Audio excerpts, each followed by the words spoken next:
Hello guys, in today's video I will be showing you how to fix Google Drive cannot upload problem. So the answer is easy, just go to the settings and then scroll down to the apps section and then go to the search and search Google Drive and then go to the storage, and here you will find this clear cache option. Click on it. Now you can go check it if it worked, and if it didn't you can try to restart your phone or turn the Wi-Fi off and on, or the Bluetooth or the airplane mode.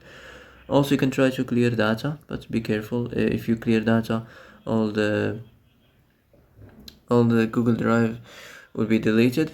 All the Google Drive data will be deleted, so be careful. And that's it for today's video.